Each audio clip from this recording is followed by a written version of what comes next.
Last ক্লাসে আমরা শিখেছিলাম অ্যাসেট কি এবং অ্যাসেটের বিভিন্ন ক্লাসিফিকেশন। অ্যাসেট একটা সম্পদ যেটা আমার পজিশন বা প্রতিষ্ঠানের পজিশনে থাকে। এখানে আমরা সম্পদটাকে দুই ভাগে ভাগ করেছি, একটা হচ্ছে নন কারেন্ট অ্যাসেট আর একটা হচ্ছে কারেন্ট অ্যাসেট। নন কারেন্ট বা ফিক্সড অ্যাসেট মানে হচ্ছে যেগুলোকে আমরা একটু লং টার্ম মানে দীর্ঘ সময়ের জন্য যেগুলোকে আমরা কনসিডার করছি, মানে দীর্ঘ সময় ধরে আমরা যেগুলো ব্যবহার করব, যেমন ল্যান্ড বা বিল্ডিং। এই সম্পদগুলো আমরা একবার কিনলে আমরা অনেক দিন ধরে ব্যবহার করি, এগুলোকে আমরা বলছি আমাদের ফিক্সড অ্যাসেট বা স্থায়ী সম্পদ। অন্যদিকে কারেন্ট অ্যাসেট হচ্ছে যেগুলোকে আমরা একটু স্বল্প মেয়াদে ব্যবহার করি বা এক বছরের মধ্যে যেগুলোকে আমরা চিন্তা করি ক্যাশে কনভার্ট করে ফেলবো। ক্যাশে কনভার্ট করে ফেলা মানে সেই সম্পদগুলোকে বিক্রি করে আমরা এক বছরের মধ্যে তরল সম্পদে পরিণত করে ফেলবো বা ক্যাশ করে ফেলবো। যেমন শর্ট টার্ম কোনো ইনভেস্টমেন্ট, স্বল্প মেয়াদের জন্য, এক বছরের জন্য মেয়াদের জন্য যদি কোথাও আমি কোনো বিনিয়োগ করে থাকি, তাহলে সেটা আমি কি করবো, এক বছর পরে সেটাকে আমি টাকা হিসেবে পেয়ে যাব, তাহলে সেটা কি হবে, আমার কারেন্ট অ্যাসেট। এছাড়াও আমি বলেছিলাম অ্যাকাউন্টস রিসিভেবল আমাদের এক ধরনের স্বল্প মেয়াদী সম্পদ বা কারেন্ট অ্যাসেট।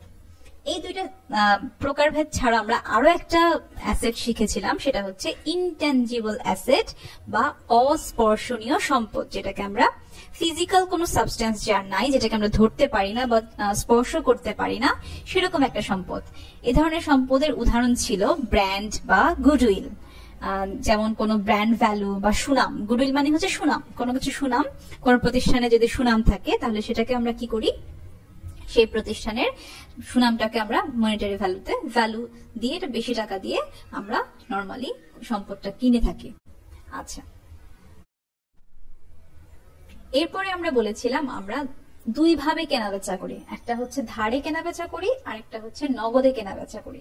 তো নগদ তো গেলই, নগদ টাকা দিয়ে কেনাবেচা করি। ধারে কি করি, ধারে কেনাবেচা করার ফলে আমাদের কিছু দায় অথবা সম্পদ সৃষ্টি হয়। কেমন করে, আগে বলি ধারে বিক্রয়টাকে আমরা কি বলি, ধারে বিক্রয়টাকে আমরা বলছি ক্রেডিট সেল। ক্রেডিট শব্দের অর্থ ধারে, তো ক্রেডিট সেল মানে হচ্ছে ধারে বিক্রয়।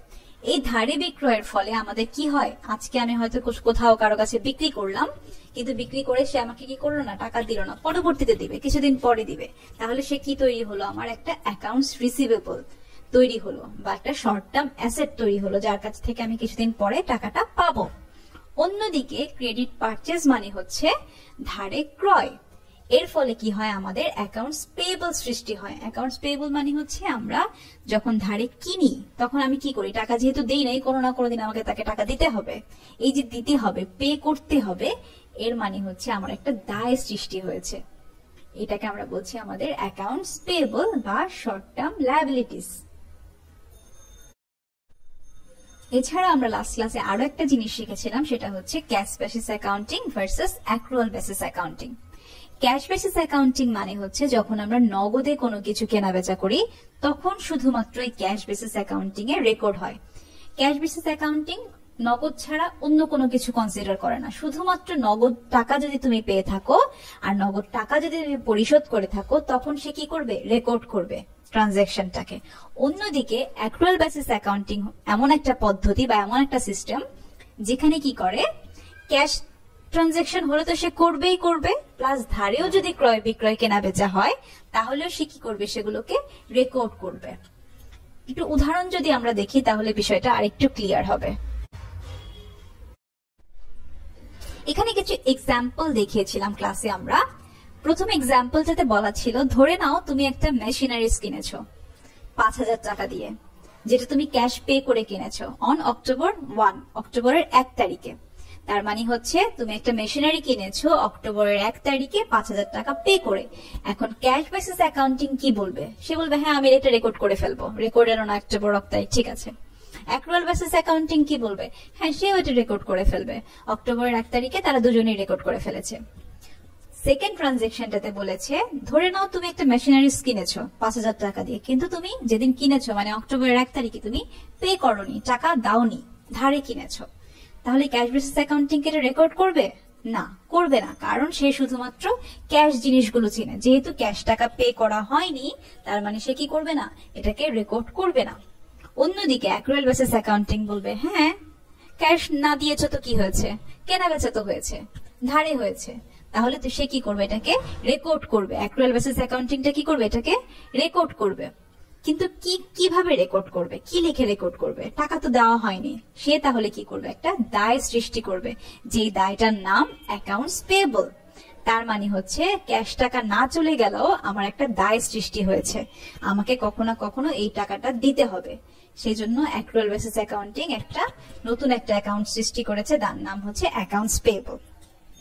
এবার আমরা 3 নাম্বার ট্রানজাকশনটাতে চলে যাই। 3 নাম্বার ট্রানজাকশনটাতে বলা আছে, ধরে নাও তুমি একটা মেশিনারিজ যেটা কিনেছিলে 1 তারিখে, সেটার টাকাটা তুমি কি করেছো, অক্টোবরের 3 তারিখে এসে পে করেছো। এখন তাহলে ক্যাশ বেসিস অ্যাকাউন্টিং কি করবে, যেহেতু টাকা চলে গিয়েছে স্বাভাবিকভাবে সে কি করবে, রেকর্ড করে ফেলবে। অন্যদিকে অ্যাক্রুয়াল বেসিস অ্যাকাউন্টিং কি করবে, সে তো ওই যে একটা দায় সৃষ্টি করেছিল অ্যাকাউন্টস পেয়েবল নামে, সেই দায়টা তো এখন আর নাই, যেহেতু টাকাটা শোধ করে দিয়েছি আমি, আমার কি এখন আর দায় আছে? সে দায়টাকে মুছে দিবে। এবার যেহেতু টাকাটা পরিশোধ করা হয়ে গেছে, সে এবার কি করবে, রেকর্ড করবে, রেকর্ড করে দায়টাকে মুছে দিবে। এই হচ্ছে ক্যাশ বেসিস অ্যাকাউন্টিং এবং অ্যাক্রুয়াল বেসিস অ্যাকাউন্টিং এর পার্থক্য। নর্মালি আমরা অ্যাক্রুয়াল বেসিস অ্যাকাউন্টিং ফলো করি, ক্যাশ বেসিস অ্যাকাউন্টিংটা এখন আর কেউ ফলো করে না, কারণ আমাদের প্রতিষ্ঠানে হর হামেশা মানে সবসময় ধারে কেনা বেচা হতেই থাকে। এই জন্য নর্মালি কেউ ক্যাশ বেসিস অ্যাকাউন্টিংটা ফলো করে না, সবাই অ্যাক্রুয়াল বেসিস অ্যাকাউন্টিংটাই ফলো করে।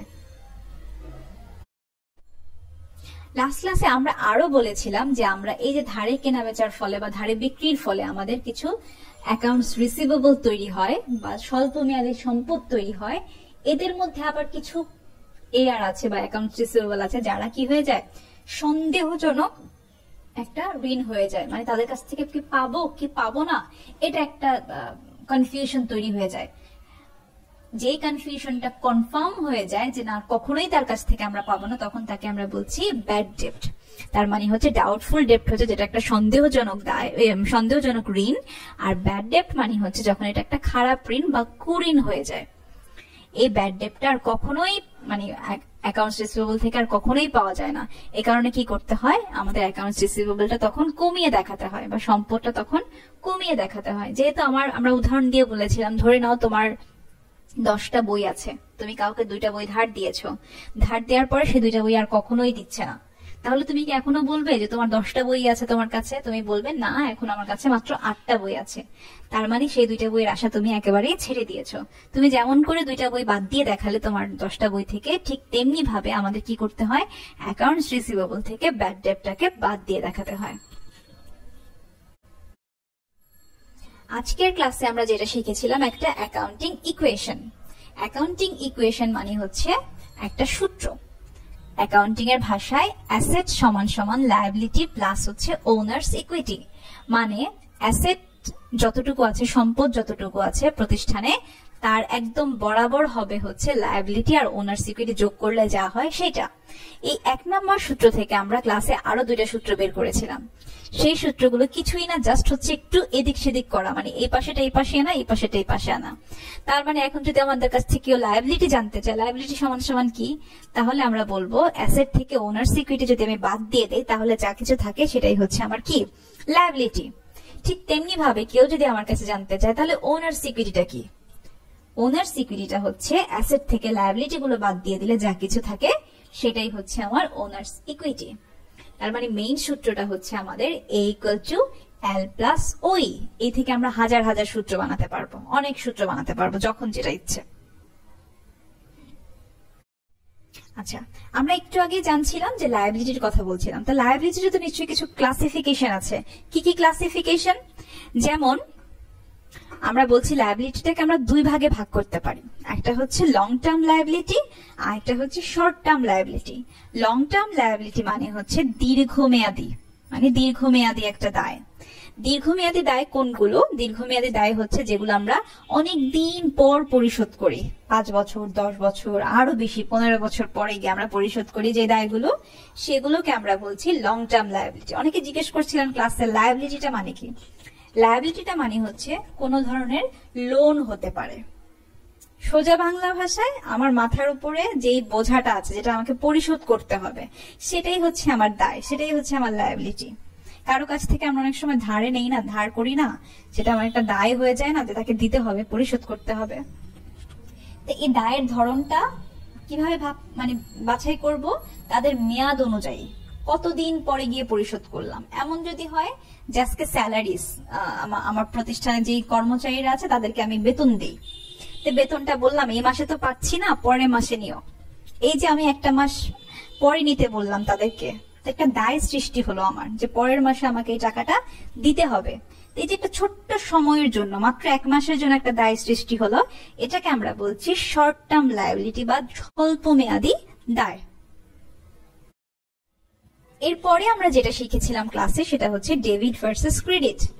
ডেবিট ভার্সেস ক্রেডিট হচ্ছে একটা কম্পোনেন্ট বা যে প্রত্যেকটা যে এক একটা বলছি, কিছুক্ষণ বলছি অ্যাসেট, কিছুক্ষণ বলছি লায়াবিলিটিস, এগুলো কি, এগুলোর একটা বৈশিষ্ট্য আছে, এগুলো চেনার একটা ধরন আছে। প্রত্যেকটা এই ফিনান্সিয়াল স্টেটমেন্টের প্রত্যেকটা কম্পোনেন্টের একটা বৈশিষ্ট্য আছে।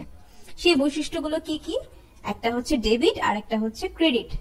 তাদেরকে কিভাবে চিনবো কোনটা ডেবিট কোনটা ক্রেডিট? চেনার জন্য একটা সহজ একটা কিউব এখানে দেয়া আছে, যে আমাদের নরমালি ব্যালেন্স শিটের যে আইটেম গুলো তার মধ্যে অ্যাসেটটা হচ্ছে ডেবিট আর লায়াবিলিটিসটা হচ্ছে ক্রেডিট। অন্যদিকে আমরা আরো একটা রিপোর্ট তৈরি করি, সেই রিপোর্টটার নাম হচ্ছে প্রফিট অ্যান্ড লস স্টেটমেন্ট, যেটা আমরা মাসে মাসে তৈরি করি, প্রতি মাসে। সেই প্রফিট অ্যান্ড লস স্টেটমেন্টের আইটেমের মধ্যে এক্সপেন্সটা হচ্ছে ডেবিট আর ইনকামটা হচ্ছে ক্রেডিট। ক্লাসে একজন প্রশ্ন করেছিলেন যে ইনকামটা কেন লায়াবিলিটির নিচে লিখেছেন? আসলে এখানে আমি ইনকামটা লায়াবিলিটির নিচে রাখি নাই, আমি এখানে বোঝাতে চেয়েছি যে কোন জিনিসগুলো ডেবিটের আন্ডারে, কোন জিনিসগুলো ক্রেডিটের আন্ডারে। ব্যালেন্স শিট আইটেম গুলো হচ্ছে আমরা যেগুলো বছরে একবার করি। অ্যাসেট লায়াবিলিটি আমরা প্রত্যেকদিন হিসাব করি না, প্রত্যেকদিন হিসাব করি। আমরা অ্যাসেট আর লায়াবিলিটি গুলোকে আমরা বছরে মাত্র একবার হিসাব করি যে আমার কত টাকা আছে। আর প্রফিট এন্ড লসটা হচ্ছে মানে যে আমাদের আয় ব্যয়গুলো, আমরা প্রতিদিন কিছু খরচ করি না, প্রতিদিন কিছু ইনকাম করি না, সেই ইনকাম গুলো আমরা কি করি মান্থলি বেসিসে বা ডেইলি বেসিসে হিসাব রাখি। তার মানে আমাদের দুইটা হিসাবের কথা এখানে বলা আছে, একটা হচ্ছে ইয়ারলি হিসাব আর একটা হচ্ছে মান্থলি হিসাব। তো ইয়ারলি হিসাবে ব্যালেন্স শিটে আমরা অ্যাসেট আর লায়াবিলিটি রাখি, আর প্রফিট এন্ড লস স্টেটমেন্টে আমরা এক্সপেন্স এবং ইনকাম গুলোকে নিয়ে আসি। তার মানে হচ্ছে এক্সপেন্সের ধরন হচ্ছে ডেবিট, ইনকামের ধরন হচ্ছে ক্রেডিট। অন্যদিকে অ্যাসেটের ধরন হচ্ছে ডেবিট, লায়াবিলিটিস এর ধরন হচ্ছে ক্রেডিট। এরপরে আমরা যেটা শিখেছিলাম, আমরা একটা ম্যাথ করেছিলাম ক্লাসে, সেখানে আমাদের একটা ইয়েলো বক্সে কিছু ইনফরমেশন দেয়া ছিল। সেখানে কি কি ইনফরমেশন গুলো দেয়া ছিল একটু দেখে নেই। সেখানে ছিল ল্যান্ড ছিল, ফার্নিচার ছিল, অ্যাকাউন্টস রিসিভেবল ছিল, অ্যাকাউন্টস পেয়েবল ছিল, owners equity, bond, long term debt আর ক্যাশ ছিল। আমাদের কাজ ছিল এই ইয়েলো বক্স থেকে খুঁজে খুঁজে বের করে আমাদের কোনগুলো অ্যাসেট, কোনগুলো লায়াবিলিটিস আর কোনগুলো ওনার্স ইকুইটি সেগুলো লেখা। এখানে ছোট্ট করে উপর একটা সূত্র লেখা আছে যে অ্যাসেট সমান লায়াবিলিটি প্লাস হচ্ছে ওনার্স ইকুইটি। সেই অনুযায়ী আমরা গ্রিন বক্সটাতে এখানে অ্যাসেট গুলো খুঁজে বের করব। আপনারা বলেছিলেন এখানকার থেকে ল্যান্ড, ফার্নিচার, অ্যাকাউন্টস রিসিভেবল আর ক্যাশ, এগুলো হচ্ছে সম্পদ বা অ্যাসেট। তো এগুলো আমরা টাকা সহ কি করেছি, সবুজ বক্সটাতে নিয়ে এসেছি। সবুজ বক্সটাতে টাকার অঙ্ক সহ এই অ্যাসেট গুলোকে এখানে নিয়ে এসেছিলাম। এরপরে আমরা খুঁজে বের করেছি ইয়েলো বক্স থেকে যে কোনগুলো দায়। দায়গুলো ছিল আমাদের অ্যাকাউন্টস পেয়েবল আর হচ্ছে বন্ড, লং টার্ম ডেট, এই তিনটা ছিল আমাদের দায়। সেগুলোকে আমরা নিয়ে আমরা এখানকার লাইট কালারের যে ব্লু বক্সটা আছে সেই বক্সটাতে নিয়ে এসেছি। সবশেষে আমাদের যে ঘরটা ছিল সেটা হচ্ছে ওনার্স ইকুইটি। আমাদের ইয়েলো বক্সটাতে ওনার্স ইকুইটি ছিল 2000 টাকা, সেটা আমরা এখানে নিয়ে এসেছি। তারপরে আমরা যেটা করেছি, ক্যালকুলেশন গুলো করে আমরা দেখেছি আমাদের দুটো পাশ সমান হয়েছে কিনা। যখন আমরা ক্যালকুলেশন করলাম তখন দেখলাম যে আমাদের অ্যাসেটের ঘরে $7,000 এসেছে, লায়াবিলিটিস এর এসেছে 5,000 আর ওনার ইকুইটি 2,000। তার মানে হচ্ছে দুই পাশ সমান হয়েছে, এই পাশেও 7,000, এই পাশেও 7,000। তার মানে আমাদের সূত্রটা ঠিক আছে। তো এইভাবে হয়তো আপনাদের পরীক্ষায় এরকম কিছু ইনফরমেশন দেয়া থাকতে পারে, সেখান থেকে হয়তো আপনাদেরকে খুঁজে খুঁজে কোনগুলো অ্যাসেট কোনগুলো লায়াবিলিটি সেগুলো খুঁজে নিয়ে হয়তো বা এই সূত্রের মধ্যে বসিয়ে আপনাদেরকে দুটো পাশ সমান করে হয়তো দেখাতে হতে পারে। এরপরে আমরা যেটা শিখেছিলাম তা হচ্ছে extended version of our accounting equation. মানে আমরা প্রথমে যে ইকুয়েশনটা শিখেছিলাম সেই ইকুয়েশনটাকে একটু ভেঙে আর একটু বড় করেছিলাম। মানে ওনার্স ইকুইটিটা বড় করলে আর কি আসে, ওনার্স ইকুইটির মধ্যে আর কি কি থাকতে পারে। তাহলে আমরা বলেছিলাম ওনার্স ইকুইটি মানে হচ্ছে একজন মালিকের সত্ত্ব বা মালিকানা সত্ত্ব, যেটাকে বাংলায় আমরা বলছি মালিকানা সত্ত্ব। মালিকের সত্ত্ব তাহলে কি? মালিক ব্যবসা প্রতিষ্ঠানে যে ক্যাপিটাল বা মূলধনটা নিয়ে আসে সেটা তার মালিকানা সত্ত্ব। তাহলে কি থাকতে পারে ওনার্স ইকুইটির মধ্যে? প্রথমত ওনার্স এর ক্যাপিটাল। এখন মালিক যদি ধরেন কিছু টাকা তুলে ফেললো বিজনেস থেকে, কিছু টাকা তুলে ফেললে কি হবে? সেটাকে আমরা বলছি উত্তোলন বা ওনার্স এর ড্রয়িং। এই যে ড্রয়িংটা যখন তুলে ফেলবে তখন আমরা ক্যাপিটাল থেকে এটাকে বাদ দিয়ে দিব, তার মানে হচ্ছে ওনার্স ক্যাপিটাল থেকে ওনার্স ড্রয়িংটা বাদ যায়। এখন যদি মালিকের ব্যবসা প্রতিষ্ঠানে কিছু রেভিনিউ বা আয় হয় তাহলে সেটা কি করব? সেটা আমরা যোগ করব। আর যদি কোনো খরচ হয় তাহলে সেটা কি করব? সেটা আমরা বাদ দিব। তার মানে একটা ওনার্স ইকুইটিতে এই ধরনের কম্পোনেন্ট গুলো আসতে পারে।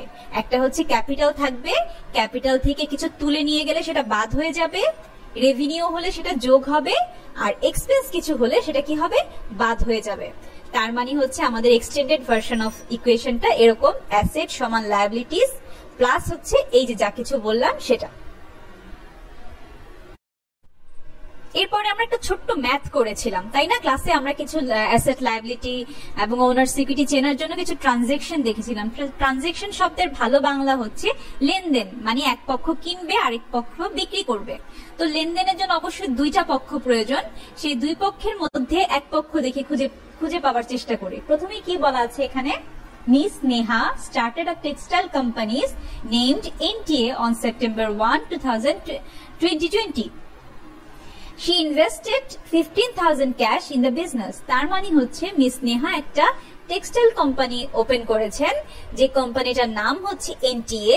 সেপ্টেম্বরের 1 তারিখে সেটা কি করেছে? শুরু করেছেন। প্রথমে তিনি কি করেছেন? 15,000 ক্যাশ ব্যবসা প্রতিষ্ঠানে ইনভেস্ট করেছেন বা নিয়ে এসেছেন। তাহলে এখানে আমরা যদি এই যে TN মানে হচ্ছে ট্রানজেকশন নাম্বার, এখানে আমরা ট্রানজেকশন নাম্বার দিব, 1, 2 করে 3 করে এরকম করে ট্রানজেকশন নাম্বার দিব। তাহলে এই ট্রানজেকশনটার কারণে আমাদের ইকুয়েশনটার কোথায় কোথায় প্রভাব পড়েছে? প্রথমত কি হয়েছে? নেহা বিজনেসে 15,000 টাকা ক্যাশ নিয়ে এসেছে।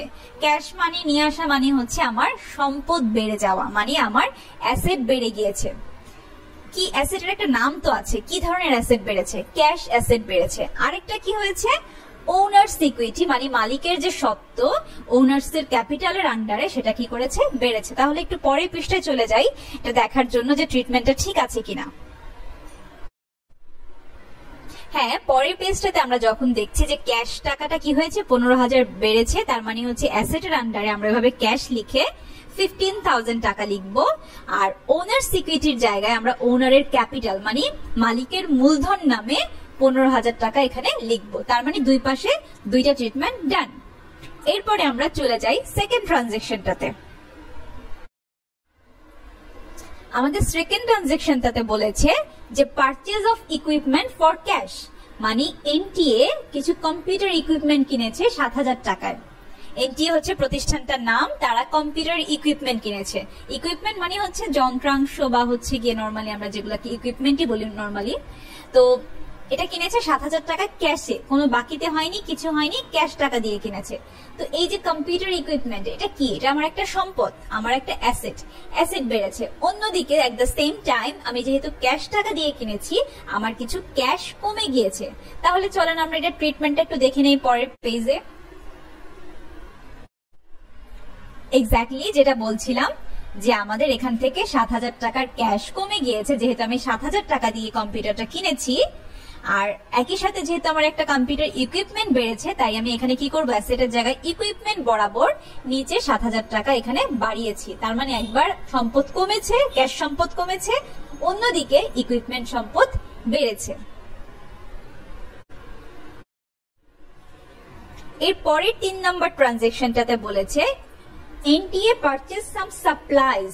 সাপ্লাইজ মানে কি? সাপ্লাইজ মানে হচ্ছে মণিহারি, ছোট ছোট বেশ কিছু জিনিসপত্র যেগুলো আমাদের আসলে ব্যবসা প্রতিষ্ঠান চালানোর জন্য প্রয়োজন হয়।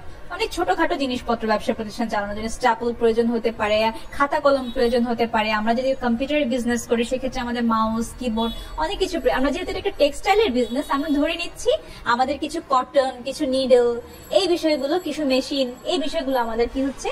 প্রয়োজন হচ্ছে। তো সেরকম কিছু সাপ্লাইজ কিনেছি যেগুলো অনেক দিন ধরে ব্যবহার করার চিন্তা ভাবনা করছি। লেখাই আছে এখানে expected to last several months, মানে বেশ কয়েক মাস ধরে চলবে। তাহলে কি করেছে, NTA purchase some supplies for 1600, মানে হচ্ছে 1600 টাকার সাপ্লাই কিনেছে from the ABC company. ABC একটা কোম্পানির নাম, তাদের কাছ থেকে কিনেছে অন ক্রেডিট। অন ক্রেডিট মানে হচ্ছে ধারে কিনেছে। ধারে কিনলে তাহলে কি হয়, আমরা কি করি নাই, টাকাটা প্রদান করি নাই। ঠিকই সাপ্লাইজ গুলো নিয়ে চলে এসেছি, কিন্তু কি করি নাই, টাকাটা পে করি নাই। এক্ষেত্রে আমার কি হয়েছে, একটা দায় সৃষ্টি হয়েছে, তাই না? আমাকে তো কখনো না কখনো এই 1600 টাকা দিতে হবে। তো কি ধরনের দায় সৃষ্টি হয়েছে দেখি তো, চলেন পরের পেজে দেখি কি ধরনের দায় সৃষ্টি হয়েছে।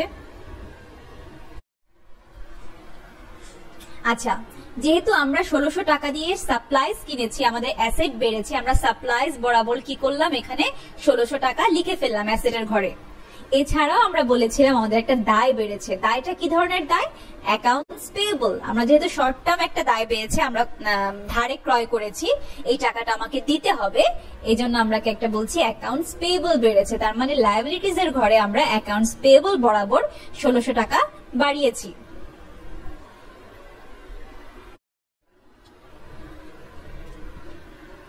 এখন আমরা একটু রিচেক করব, এতক্ষণ যে ট্রিটমেন্ট গুলো করছিলাম এগুলো কি ঠিক আছে কিনা, একটু রিচেক করব যে আমরা ভুল করছি না শুদ্ধ করছি। কারণ অ্যাসেট লায়াবিলিটি সমান হতে হবে, আমাদের দুইটা পাশ সমান হতে হবে, ডেবিট পাশ সমান ক্রেডিট পাশ হতে হবে। তাহলে একটু যোগ বিয়োগ করে ফেলি। এখানে যে ক্যাশ 15,000 আছে, এই বরাবর ক্যাশ গুলো নামাই। ক্যাশ 15,000 থেকে ক্যাশ 7,000 বাদ দেওয়ার পরে 8,000 টাকা নামিয়েছি। ইকুইপমেন্ট একটাই আছে, সেটাকে নামিয়ে ফেলেছি। সাপ্লাইজও একটাই আছে, সেটাকে নামিয়ে ফেলেছি। এবার অ্যাসেট 3টা যোগ করলে আসছে আমাদের 16,600 টাকা। অন্যদিকে লায়াবিলিটিস এর পাশে অ্যাকাউন্টস পেয়েবল একটাই আছে, সেটাকে নামিয়েছি। আর ওনার্স ক্যাপিটাল 15,000 ছিল, সেটাকেও নামিয়েছি। এই দুটো যোগ করলেও আমাদের আসছে 16,600 টাকা। তার মানে হচ্ছে আমাদের অ্যাসেট সমান সমান কি হয়েছে, লায়াবিলিটিস প্লাস ওনার্স ইকুইটি একই রকম হয়েছে, যেটা প্রমাণ করে যে আমাদের সূত্রটা ঠিক আছে। আচ্ছা, এবার আমরা ট্রানজেকশন নাম্বার 4 নাম্বার ট্রানজেকশনে চলে যাই। 4 নাম্বার ট্রানজেকশনে কি বলেছে, ক্যাশে কিছু সেল হয়েছে। সেল হওয়া মানে বিক্রি হওয়া। তাহলে ট্রানজেকশনটা কি বলেছে, NTA sold some product and received 1200 cash from XYZ company. তার মানে হচ্ছে এনটিএ কিছু প্রোডাক্ট সেল করেছে। প্রোডাক্ট সেল করেছে, কি করেছে, 1200 টাকা ক্যাশ পেয়েছে। কাদের কাছ থেকে পেয়েছে, XYZ কোম্পানি থেকে পেয়েছে। তাহলে ওরা যেহেতু ক্যাশ পেয়েছে, ক্যাশ পাওয়া মানে কি, আমার একটা সম্পদ বেড়েছে। কি ধরনের সম্পদ, ক্যাশ টাকা বেড়েছে। তাহলে ক্যাশ টাকা বাড়লো। আরেকটা কি করেছে, আমরা যেহেতু কিছু প্রোডাক্ট সেল করেছি, এটা রেভিনিউ হয়েছে, এটাকে বলে সেলস রেভিনিউ। সেই রেভিনিউটা কোথায় যায় মনে আছে, এক্সটেন্ডেড ভার্সন অফ ইকুয়েশন, সেটা হচ্ছে ওনার্স ইকুইটিতে যাবে। তাহলে আমরা পরের পেজে গেলে আমরা সেই ট্রিটমেন্টটা দেখতে পাবো। চলুন পরের পেজে চলে যাই। এই যে এখানে পরের পেজে আমাদের দেখতে পাচ্ছি যে আমাদের 1200 টাকা যে ক্যাশ পেয়েছি, 1200 টাকা এখানে বাড়িয়েছি ক্যাশ বরাবর। আর যেহেতু এটা আমাদের একটা রেভিনিউ হয়েছে, তার মানে হচ্ছে আমাদের ওনার্স ইকুইটি বেড়ে গেছে। রেভিনিউ বরাবর আমরা কি করেছি, ওনার্স ইকুইটি সাইডে 1200 টাকা বাড়িয়েছি। এটাকে আমরা বলবো সেলস রেভিনিউ বা শুধু রেভিনিউ। 5 নাম্বার ট্রানজাকশনটা দেখি। এখানে কি বলেছে, পেমেন্ট অফ এক্সপেন্স। তার মানে হচ্ছে আমরা মাঝে মাঝে কিছু খরচ করি না, যে খরচগুলোর জন্য আমাদেরকে পে করতে হয়, যেমন আমাদের ভাড়া দিতে হয়, কাউকে বেতন দিতে হয়, বিভিন্ন ধরনের খরচ হতে পারে, বিদ্যুৎ বিল দিতে হয়। এই খরচগুলো আমরা কিছু বেশিরভাগ সময় ক্যাশে দিয়ে থাকি বা নগদ টাকায় দিয়ে থাকি। তো সেরকম একটা ট্রানজাকশন এখানে আছে, বলেছি NTA paid rent expense 1700 for cash. তার মানে হচ্ছে এনটিএ রেন্ট এক্সপেন্স মানে ভাড়াটা প্রদান করেছে 1700 টাকায় ক্যাশে। তাহলে আমার ক্যাশ টাকা কমে গিয়েছে, যেহেতু আমি ভাড়া দিয়ে দিয়েছি, ক্যাশ টাকা কমে গিয়েছে। তাহলে আমার সম্পদ কিছু কমে গিয়েছে। এই যে ক্যাশ বরাবর আমি 1700 টাকা 5 নাম্বার ট্রানজাকশনের জন্য কমিয়ে দেখিয়েছি। আর কি করেছি, আমি বলেছিলাম যদি কোনো খরচ করি তাহলে ওনার্স ইকুইটি কমে যায়। তাহলে ওনার্স ইকুইটি বরাবর এক্সপেন্স বরাবর আমি 1700 টাকা কমিয়ে দেখিয়েছি। এই হচ্ছে আমাদের 5 নাম্বার ট্রানজাকশনের ট্রিটমেন্ট। তাহলে এবার আমরা আরেকটু রিচেক করব যে এবার সবকিছু ঠিক আছে কিনা। চলেন পরের পেজে চলে যাই। এটা হচ্ছে আমাদের ফাইনাল পেজ। এই পেজে আমরা এখন দেখবো যে আমরা এতক্ষণ ধরে যে ম্যাথটা করে আসলাম সেটা কি ঠিক আছে কিনা। আমরা এখন ক্যাশ বরাবর যেই যোগগুলো আছে সেই যোগগুলো যোগ করব, বিয়োগগুলো বিয়োগ করব। তার মানে হচ্ছে ক্যাশ বরাবর আছে 15,000, মাইনাস করবো আমি 7,000, তারপরে 4 নম্বরে আছে হচ্ছে আপনার 1200 প্লাস করব, আর 1700 মাইনাস করব। তার মানে ক্যাশ বরাবর আমাদের কত আসবে, 7,500 টাকা আমার হাতে ক্যাশ থাকবে মানে মাস শেষে। এছাড়াও আমাদের ইকুইপমেন্ট থাকবে কত টাকা, 7,000 টাকা, আর সাপ্লাইজ থাকবে 1600 টাকা। আর এই তিনটা মিলে আমার সম্পদ দাঁড়াবে 16,100 টাকা। এখন দেখি তাহলে আমাদের দায় কতটুকু। আমাদের দায় একটাই, সেটা হচ্ছে অ্যাকাউন্টস পেয়েবল, সেটা হচ্ছে 1600 টাকা। তাহলে আমাদের ওনার্স ইকুইটি কতটুকু সেটা দেখি। আমাদের ক্যাপিটাল যা ছিল তাই আছে, 15,000 আছে, সাথে কিছু রেভিনিউ করেছি, সেটা সেই বরাবর রেভিনিউটা নামালাম 1200 টাকা। কিছু খরচ করেছি সেটা বাদ দিয়ে দিতে হবে, সেই খরচটাকে বাদ দিয়ে দিলাম 1700 টাকা। এটা বাদ দেওয়ার পরে যা কিছু থাকে সেটার সাথে যোগ করার পরে আমাদের এসেছে 16,100 টাকা। তার মানে হচ্ছে আমাদের অ্যাসেটও 16,100 এবং এই ডান পাশের যে লায়াবিলিটি প্লাস ওনার্স ইকুইটি এই দুটো মিলেও 16,100 টাকা। এতে প্রমাণিত হয় যে আমাদের যে সূত্র, আমাদের যে ইকুয়েশন সেটা কি আছে, ঠিক আছে। এই ধরনের ছোট ছোট ম্যাথ হয়তোবা আপনাদের সিটিতে হয়তো থাকবে না, হয়তোবা আপনাদের মিড টার্মে থাকতে পারে, বা আমরা ভবিষ্যতে যখন আরেকটু ফাইনালের দিকে যাব তখনও হয়তোবা আপনাদের এই ধরনের ম্যাথগুলো আপনারা পেতে পারেন। এই ছিল আপনাদের আজকের ক্লাস।